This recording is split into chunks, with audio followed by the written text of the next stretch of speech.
the thing you need to know about running shoe reviews. I watch a lot of shoe reviews on YouTube, and some of them are really good. So there's people I follow, I really like watching their shoe reviews. They're usually quite positive and quite upbeat, and they give you some really good information. Probably my favourite shoe reviewer of the people I follow would probably be James Nielsen of Move More Now. I think he does fantastic reviews. He gives some really good insights.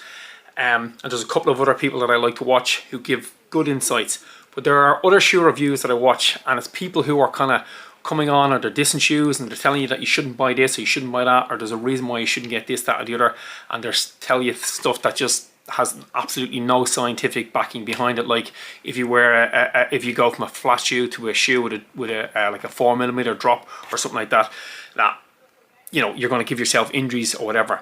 The key thing to know about shoe reviews is that nobody can predict the future. So nobody can say to you, if you buy this shoe, you're going to get this injury. Life is not that simple, and it doesn't work that way. Anybody who's doing a shoe review should tell you that the shoe review and the information that they're given is specific to them. It might be different to you. It might be beneficial for you to watch and see what they're doing, see what they're saying. It might give you a little insight into whether you're going to choose shoe A or shoe B. But really, you should know that any shoe reviewer who's given any sort of information, the information is really just relevant to them and should just be taken with a pinch of salt. And the other thing to know as well about shoe reviews or buying shoes, the most important thing is, and research backs this up, no matter how many studies they do, they will find that if the shoe is comfortable, it's probably not a bad shoe to buy. And if you try the shoe on and it's not comfortable or it doesn't fit or it doesn't feel right, don't buy it, because that's the #1 predictor of injury. Buying a shoe that doesn't feel comfortable is the #1 predictor of running injuries. And that's probably the main reason why I don't tend to buy shoes online, or if I do buy a shoe online, it's going to be a shoe that I've already bought before. So I just have a new set of shoes in my hands that I bought online, but the reason why I got these online is because I bought a pair. The second last pair of shoes I bought were the same shoe as these, and this is just a different color, a new model, but the same shoe in essence. So that new shoe is the Adidas Duramo Speed, a budget shoe that gives me tons of mileage. I like the new colorway in it. The last pair of Duramo Lightstrike I got gave me loads of mileage. I think I got about 800 miles in them. I still have them in the car. I always keep an old pair of shoes in the car in case when I'm out and about and I have my running gear and I forget my runners, then I know I always have a pair in the car. So that old pair of Adidas Duramo Lightspeed are in my car, but I'll start wearing these now. I had the New Balance shoes I was wearing pretty much for all my runs leading up to that half marathon that I just finished. And now I'll drop back into these budget shoes. I find these absolutely fantastic. They're super comfortable. They've got a nice good sole. I'm quite hard wearing on shoes, so they've got a good thick sole, and they've got a fantastic grip across them.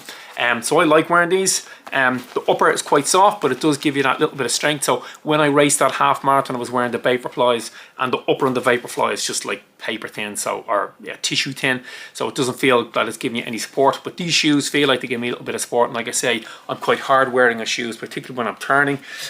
So yeah, that's my new Adidas Duramo Lightstrike. I'm going to take these out for a little run now and see how they feel. The other thing to know about shoe reviews and buying new shoes, and the most important thing to think about, is if you're in a shop and the person tells you in the shop that you need to wear them to break them in, never do that. If they don't feel comfortable, don't buy them. Shoes are not made to be broken in. Shoes are made to be taken out of the box and worn them straight off the bat. Any of the elites are going to take a pair of shoes right out the bat and they're going to wear them for whatever race they're doing. You do not need to break shoes in. If a shoe feels like, you know, you need to give it a couple of miles before you break it in, don't buy it.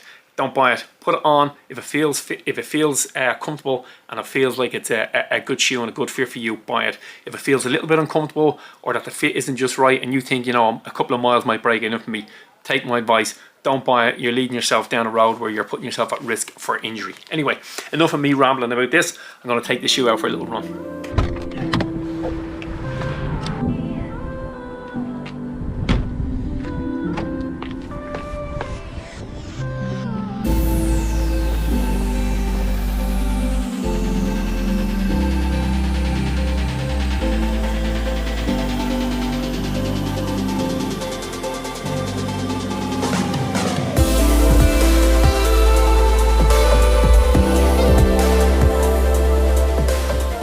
just about to head out on my second run in these Adidas Duramos. So what I'm going to do today is I am going to do a workout in it today. So yes, I just did that really easy 35-minute run. That was perfect. And today I'm going to give a workout. So it's probably going to be up around that 10 miles today or 16k. And I'm going to go for 20 by 1 minute on, 1 minute off. So it's going to be a tough run. And we'll see how the shoes hold up in terms of their comfort and the durability and how they feel when I'm doing a workout in them. Okay, I got 15 of those 1 minute on, 1 minute off done. I've got 5 more to go. And the shoes are great. The pace isn't wonderful today, but that's not got anything to do with the Duramos. That's just I'm feeling tired. Legs are sore. I just got over a virus or a chest infection about a week ago, and I'm still recovering. I'm not 100%, but yeah, the shoes are. They're great, super comfortable. If you're just a weekend warrior like me and you need a shoe just to get you through those easy runs and maybe a workout or two during the week, you cannot go wrong in terms of price and performance with the Adidas Duramo Lightstrike.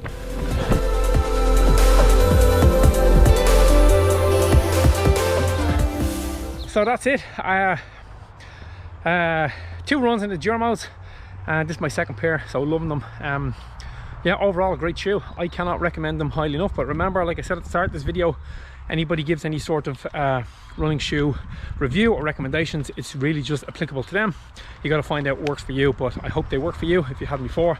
In my last video I got a ton of people saying that they got them for quite a good price, anywhere from $35 to $70, and I paid €90. But anyway, if you get a pair of them and they suit you and they fit you, they're a great shoe and you get some good miles in them. Remember guys, run far, run fast, fall, run sensible.